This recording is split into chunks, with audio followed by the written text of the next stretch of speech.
Hello बच्चों, creative math वाला channel में आपका स्वागत है। आज मैं आपके लिए लेकर के आया हूं Pythagoras theorem. How to prove it the Pythagoras theorem. It is very important for 9th and 10th standard students, CBSE, ICSE, NSSC, all board. तो इसके पहले अभी मैंने कल जो वीडियो डाला था आप लोगों के लिए, वो सिमिलर ट्रायंगल के बारे में मैंने बताया था, और सिमिलर ट्रायंगल से ही हम पाइथागोरस थ्योरम को प्रूव करते हैं। तो आओ चले हम देखते हैं कि पाइथागोरस थ्योरम प्रूव करने के लिए हमें किस फंडामेंटल को क्लियर होना जरूरी है। सबसे पहले हमने आपको बताया सिमिलर ट्रायंगल के बारे में आइडिया होना चाहिए, और राइट एंगल ट्रायंगल के बारे में आइडिया होना चाहिए। आप सबको राइट एंगल ट्रायंगल मोस्टली सारे बच्चे जानते हैं, और मैंने कल की वीडियो में सिमिलर ट्रायंगल के बारे में भी अच्छे से एक्सप्लेन कर दिया है। अगर किसी बच्चे ने उसको नहीं देखा होगा तो जा करके वो मेरी उस वीडियो को देख सकते हैं। तो आओ चलो हम देखते हैं कि राइट एंगल ट्रायंगल कैसे प्रूव करते हैं। तो इसमें सबसे पहले हम एक राइट एंगल ट्रायंगल कंस्ट्रक्ट करते हैं, जिसका हाइपोटेनस हम नीचे की तरफ लेते हैं, एज ए बेस लेते हैं। एक मिनट, ये एक राइट एंगल ट्रायंगल है जिसमें हमने ए, बी और सी एक राइट एंगल ट्रायंगल लिया, जिसका एंगल ए 90 डिग्री है। ओके बच्चे, ट्रायंगल एबीसी एक राइट एंगल ट्रायंगल है जिसका एंगल ए 90 डिग्री है। किसी को कोई डाउट नहीं होना चाहिए बेटा। अब इस प्रूव करने के लिए देखो, जब हम किसी भी थ्योरम को प्रूव करते हैं तो जितना हम प्रोसेस करते हैं इसको प्रूव करने के लिए, वो सब हमें लिखना होता है। ठीक है, हमें राइट एंगल ट्रायंगल में पाइथागोरस में प्रूव क्या करना होता है। पाइथागोरस थ्योरम में होता है कि प्रूव दैट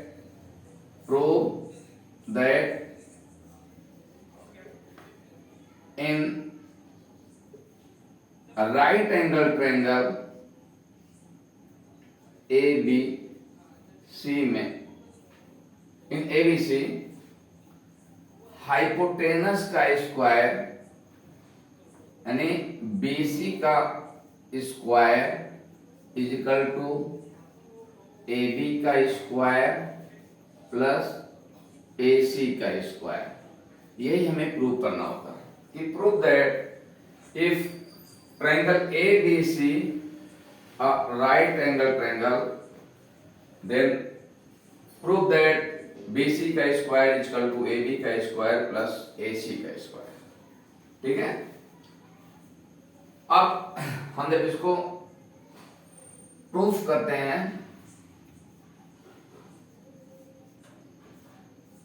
तो हमें क्या करना होता है, जो जो हमें इस थ्योरम को प्रूव करने के लिए जो जो भी हम करते हैं उसको हम क्या करेंगे, लिखते जाएंगे। ओके, अब हम देखेंगे N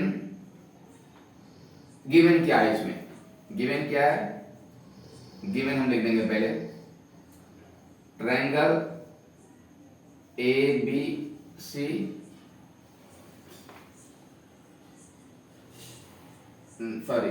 A B C where A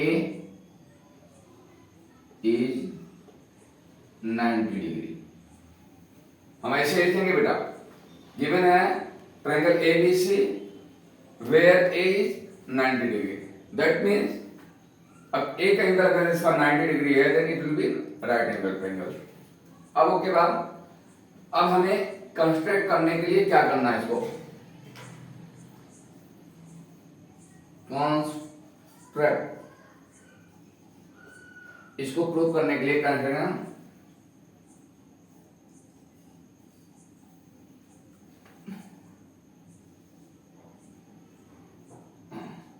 put the perpendicular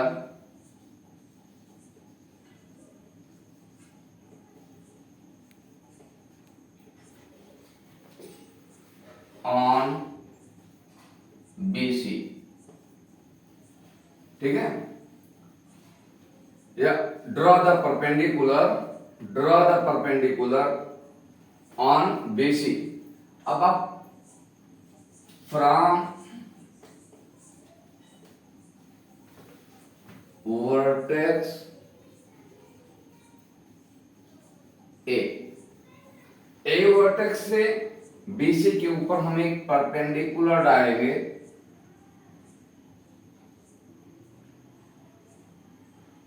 which is cut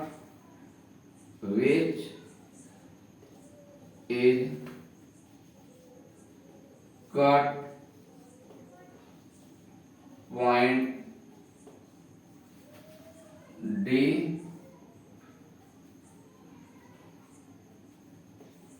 ये पॉइंट डी के कट कर। ओके, अब देखेंगे, इतना लिख लिए बच्चे? हाँ, इतना लिखना, हर पॉइंट को लिखना जरूरी होता है। जब हम किसी भी थ्योरम को प्रूव करते हैं तो जो जो हम करते हैं we have to write it. Okay, अब आगे बढ़ते हैं। चूंकि ब्लैक बोर्ड छोटा पड़ रहा है बेटा, इस वजह से हमें इसको मिटाना पड़ेगा। अब हम इसको आगे बढ़ते हैं।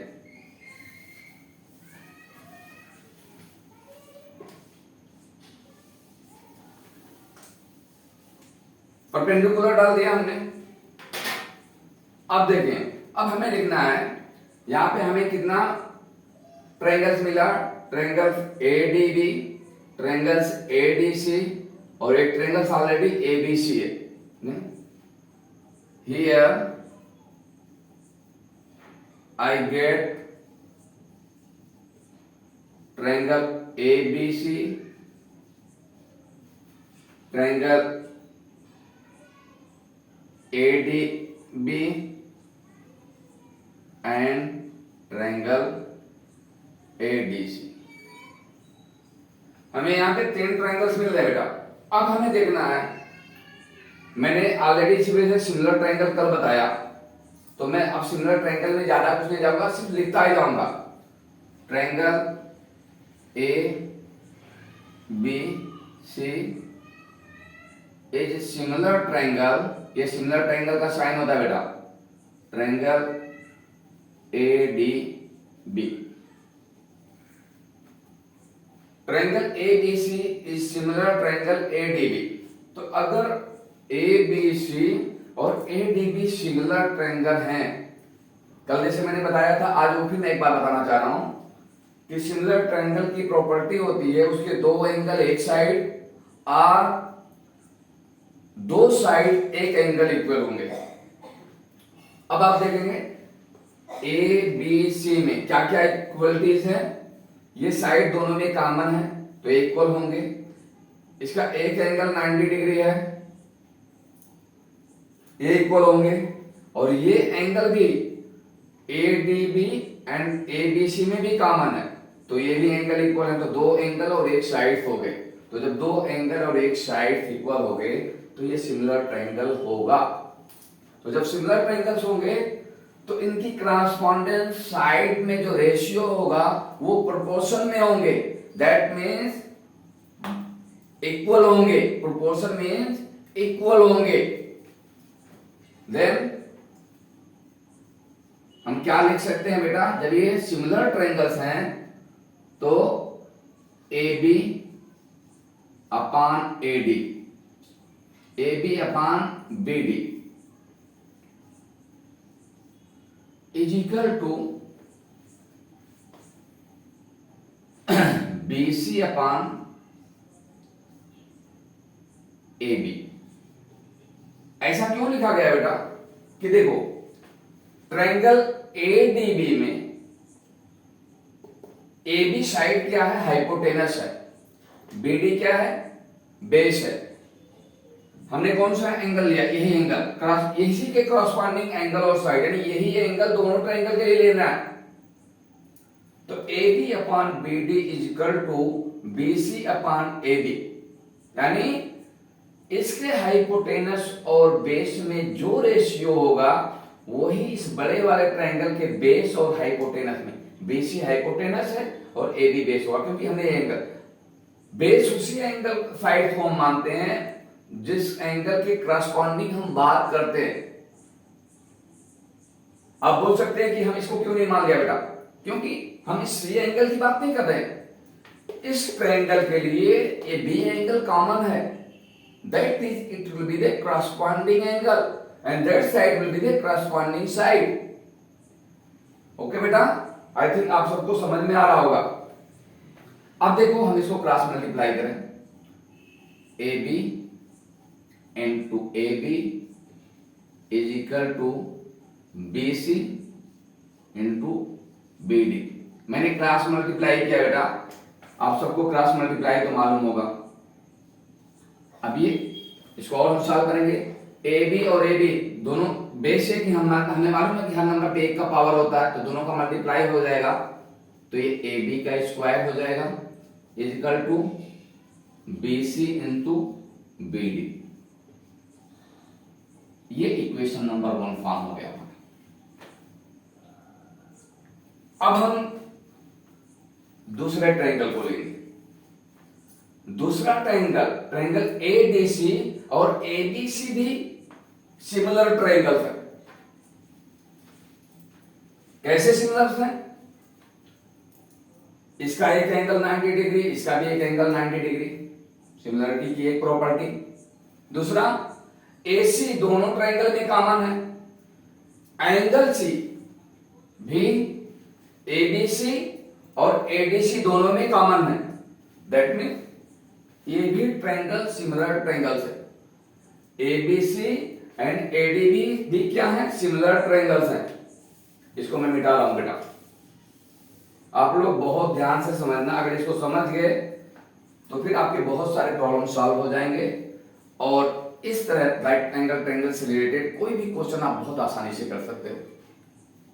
किसी भी साइड की वैल्यू निकालना हुआ, और ये ट्रिग्नोमेट्री से बहुत रिलेटेड होता है, और ट्रिग्नोमेट्री साइंटिफिक मैथमेटिक्स का हार्ट है, समझ जाए। अब आए, अब दूसरे में हम देखें ट्रायंगल एबीसी, सिमिलर ट्रायंगल्स हैं ए डी सी। तो एबीसी और एडीसी भी अगर सिमिलर हैं तो इसके हाइपोटेनस और बेस में जो रेशियो होगा AC अपान DC, ये बराबर होगा बेटा AC BC अपान AC, BC अपान AC। क्यों? क्योंकि देखो ट्रायंगल ADC में ये C हाइपोटेनस है, तो हाइपोटेनस अपान DC यानी बेस।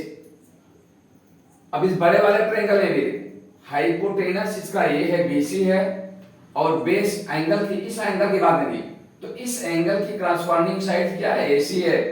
इस वजह से हमने इसको बेस लिया बेटा। बहुत क्लियर होना चाहिए, कंफ्यूजन नहीं कि आपने एक बार बेस इसको मान लिया, तो मैंने इस करस्पॉन्डिंग एंगल की बात की थी, अभी बात मैंने इस ट्रायंगल की कर रहा हूं, तो इस करस्पॉन्डिंग एंगल की बात कर रहा हूं। इस वजह से मुझे इस ट्रायंगल को लेने की जरूरत पड़ी। अब इसको फिर हम क्रॉस मल्टीप्लाई करें, AC into AC is equal to BC into DC। Multiply करो, इसमें भी एक का पावर, इसके भी एक पावर, बेस दोनों के बराबर है, तो AC का square is equal to BC into DC। ये इक्वेशन नंबर 2 मिल गया हमें। अब दोनों इक्वेशन नंबर 1 और इक्वेशन नंबर 2 को ऐड कर लो। मिटाऊं बेटा?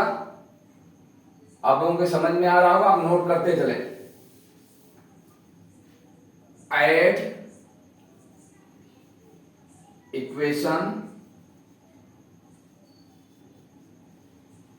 Number 1 and 2। अब इक्वेशन एक नंबर 1 एंड 2 को जब आप ऐड करेंगे तो इस साइड का जब एडिशन होगा तो हो जाएगा AB का स्क्वायर प्लस AC का स्क्वायर। इस साइड का जब आप ऐड करेंगे तो क्या हो जाएगा बेटा? BC into DC plus BC into BD, BC into BD। अब इसको मैं मिटा दे रहा हूं। अब आप देख लें, AB का स्क्वायर प्लस AC का स्क्वायर इज इक्वल टू, इन दोनों में BC कॉमन है तो हम BC को बाहर ले सकते हैं। तो ब्रैकेट में बचेगा क्या, बचा हुआ यहां पे DC बचेगा और यहां पे BD बचेगा। देखो जिसने अलजेब्रा बढ़िया पढ़ा होगा बेटा, अलजेब्रा का नॉलेज बेस्ट होगा, उनका फंडामेंटल क्लियर होगा, उसके लिए एडिशन सब्ट्रैक्शन के लिए कोई प्रॉब्लम नहीं होगी। अगर जिसने अलजेब्रा नहीं पढ़ा होगा बराबर, उसके लिए तकलीफ होगा। तो इस वजह से मैं बोल रहा हूं बेटा, अभी ये आपका जो टाइम होता है 5वीं 6वीं से लेकर के 8वीं 9वीं तक या 10वीं तक, ये आपके फंडामेंटल क्लियर करने के वक्त होते हैं।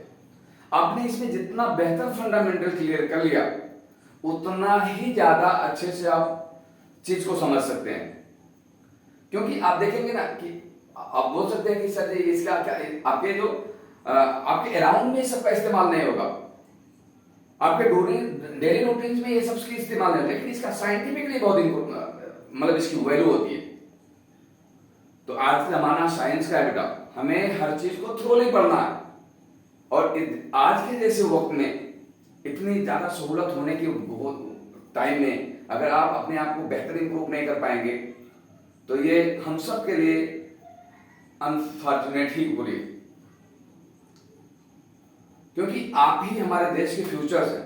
आप जितना बेहतर अपने आप को परफॉर्म करेंगे, हमारा कंट्री उतना ग्रोथ करेगा, हमारा लाइफ स्टाइल उतना अच्छा होगा और हम दुनिया को कुछ ना कुछ बेहतर दे सकते हैं। जैसे डॉक्टर APJ अब्दुल कलाम, इस तरह के बहुत सारे एग्जांपल्स हैं। 1 करोड़ 1.4 बिलियन पॉपुलेशन हमारे पास और यूथ पॉपुलेशन, और इतनी बेहतर फैसिलिटी होने के बावजूद भी हम कब अपने आप को बदलेंगे, हम अपने देश के नक्शे को कब बदलेंगे?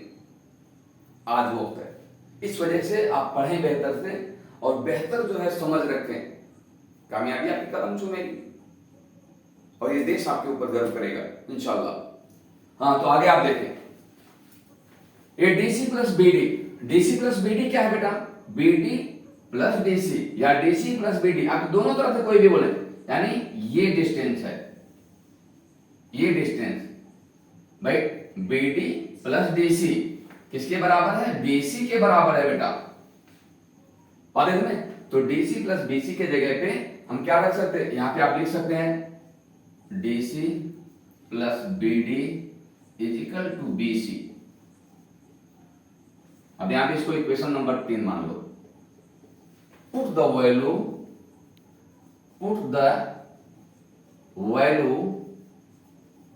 Of DC plus BD in equation number 3। Equation number 3 हमारा ये आया। तो अब AB का स्क्वायर प्लस AC का square plus equal to BC into BC, दोनों सेम बेस हैं, सब दोनों पे पावर 1 के होंगे, तो एडिशन में पावर ऐड होते हैं, ये हम सबको पता है और पता होना चाहिए। जो बच्चे 9वीं 10वीं में आ गए, अगर नहीं पता है तो मतलब बहुत ही अच्छा नहीं है, बहुत गलत है, और आप जो है आगे आपको तकलीफ होगी। यही तो हमें प्रूव करना था, यही हमारा प्रूफ है कि किसी भी right angle triangle, Pythagoras theorem में क्या बताया कि अगर कोई भी राइट एंगल ट्रायंगल है, उसके हाइपोटेनस का जो स्क्वायर होगा उसके परपेंडिकुलर और बेस के स्क्वायर के सम के इक्वल होगा। यही हमारी पाइथागोरस थ्योरम। बच्चों, मैंने बहुत ही सिंपलीफाई करके आपको इस थ्योरम को प्रूव किया है और उम्मीद करता हूं आप सबको समझ आने आया होगा। अगर किसी बच्चे को समझ में नहीं आया होगा थ्योरम,